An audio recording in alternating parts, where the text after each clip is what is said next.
सरकारी ठेकों में मुस्लिम आरक्षण पे हंगामा हो रहा है। मुस्लिम्स को खूब रियायतें भी दी जा रही हैं। कुछ लोग इसका समर्थन कर रहे हैं, कुछ लोग इसका विरोध कर रहे हैं। लेकिन वास्तव में न संविधान की बात हो रही है, न संविधान निर्माताओं की मंशा पे चर्चा हो रही है, न इसकी ज़रूरत पे चर्चा हो रही है, और न इसके अस्थायी समाधान की चर्चा हो रही है। भारत के संविधान में 2 बार माइनॉरिटी शब्द आया, एक बार आर्टिकल 29 में आया, एक बार आर्टिकल 30 में आया है, लेकिन कुछ देने के लिए नहीं आया। आर्टिकल 29 में लिखा हुआ है कि जो माइनॉरिटी होगा वो अपनी भाषा को, अपनी स्क्रिप्ट को, अपने कल्चर को प्रोटेक्ट कर पाएगा। यानी जो अल्पसंख्यक होगा वो अपनी ज़बान बोल सकेगा, उसकी अगर कोई किताब है, कोई लिपि है, उसको भी आप रख पाएगा और अपनी संस्कृति को भी आगे बढ़ा पाएगा। लेकिन प्रथाओं को, कुप्रथाओं को नहीं, अपनी जो उसकी रीतियां हैं उसको आगे बढ़ाएगा, कुरीतियों को नहीं।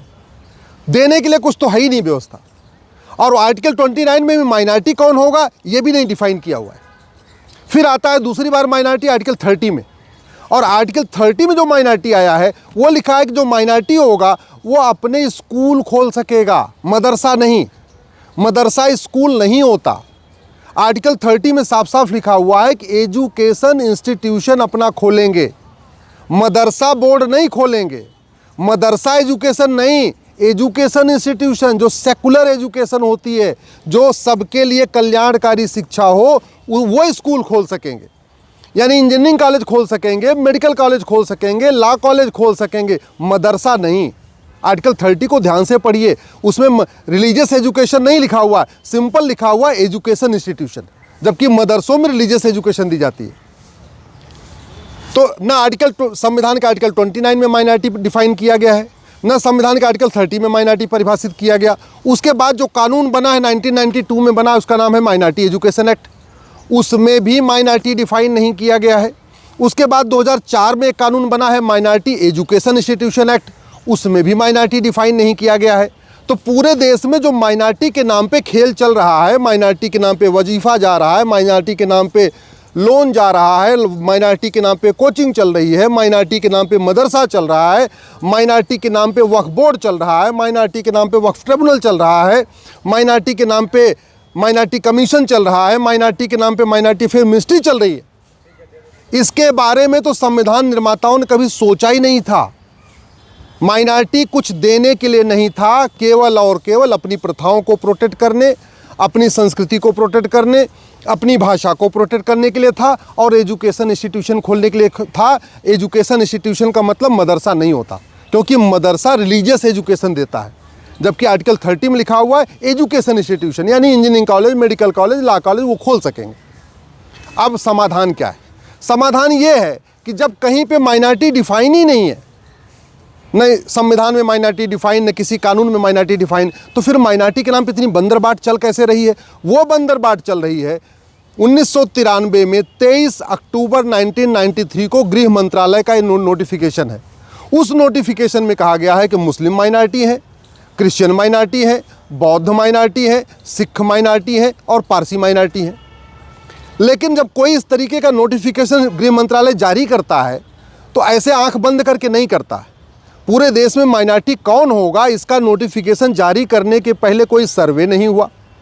माइनॉरिटी कौन होगा इस पे कोई पार्लियामेंट में डिस्कशन नहीं हुआ। माइनॉरिटी कौन होगा इसको लेके लॉ कमीशन से कोई ओपिनियन नहीं मांगी गई। माइनॉरिटी का दर्जा देने के लिए कोई देश भर से कोई डिमांड नहीं आई।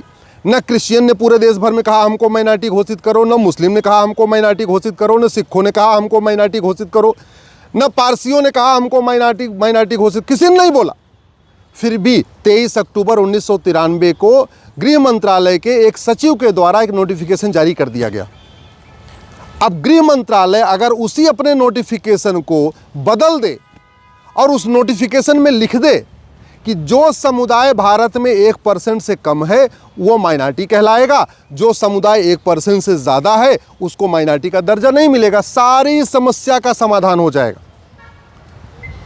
आपको संविधान बदलने की ज़रूरत नहीं है माइनॉरिटी मेजॉरिटी का कॉन्सेप्ट ठीक करने के लिए।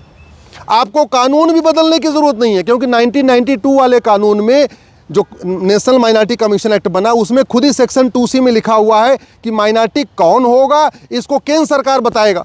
और केंद्र सरकार ने अगले साल 1993 में बता भी दिया माइनॉरिटी कौन होगा। लेकिन 1993 में जो केंद्र सरकार ने कहा माइनॉरिटी कौन होगा, जो 5 कम्युनिटीज़ को माइनॉरिटी घोषित किया, वो बिना किसी सर्वे के किया, बिना किसी कंसल्टेशन के किया, बिना किसी रेशनल के किया, बिना किसी लॉजिक के किया है। लॉजिक ये कहता है, तर्क ये कहता है कि जो समुदाय 1% से कम होता है वो माइनॉरिटी कहलाता है। यूएन में एक डिफिनीशन है, एनी ग्रुप और community which is socially, economically, politically non dominant, inferior in population, less than 1%। यानी ऐसा समुदाय जिसका कोई सामाजिक वजूद न हो, कोई आर्थिक वजूद न हो, कोई राजनीतिक वजूद न हो, कोई संख्या में नगण्य हो, न के बराबर हो, उसको कहते हैं माइनॉरिटी, यानी 1% से कम हो। भारत में तो 9 राज्यों में हिंदू खत्म हो चुके हैं, फिर उनको माइनॉरिटी का दर्जा क्यों नहीं मिलना चाहिए? जिलों के हिसाब से 800 जिलों में से 200 जिलों में हिंदू खत्म हो गए हैं, फिर उनको माइनॉरिटी का दर्जा क्यों नहीं मिलना चाहिए?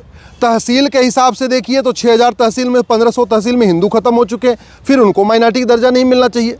तो आज तक पहले ये तय नहीं हुआ कि माइनॉरिटी राष्ट्रीय स्तर पर देखा जाएगा, कि राज्य के स्तर पे देखा जाएगा, कि जिले के स्तर पे देखा जाएगा, कि तहसील के स्तर पे देखा जाएगा।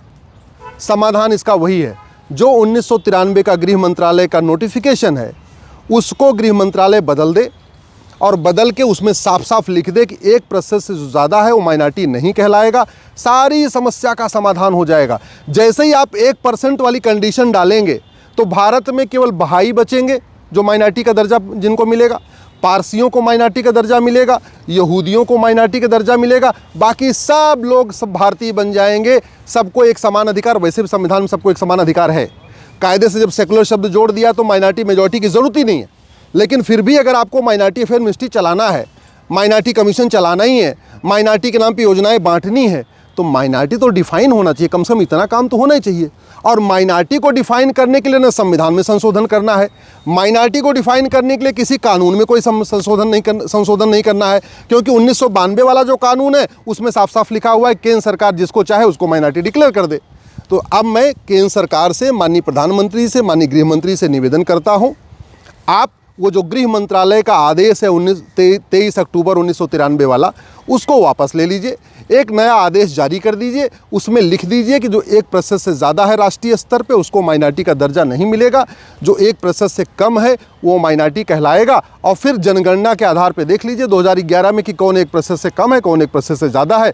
राष्ट्रीय स्तर पे जो क्रिश्चियन हैं वो भी 1% से ज़्यादा हैं, जो मुस्लिम्स हैं वो भी 1% से ज़्यादा हैं, तो उनको माइनॉरिटी का दर्जा नहीं मिलना चाहिए। हाँ, यहूदी हैं, बहाई हैं, पारसी हैं, जो 1% से कम है उनको आप माइनॉरिटी का दर्जा दीजिए, कोई दिक्कत नहीं। लेकिन अब एक भी पैसे जो टैक्स पेयर का पैसा जा रहा है, हज़ारों करोड़ रुपए वक्फ बोर्ड के ऊपर खर्च हो रहा है, हज़ारों करोड़ रुपए लोन के नाम पे जा रहा है, हज़ारों करोड़ रुपए माइनॉरिटी को और अलग कोचिंग के नाम पे जा रहा है, हज़ारों करोड़ रुपए जो है अलग अलग 300 योजनाएं जो चल रही हैं माइनॉरिटी के नाम पे, वो पैसे का हम खर्च करिए, लेकिन सबसे पहले माइनॉरिटी को डिफाइन करिए।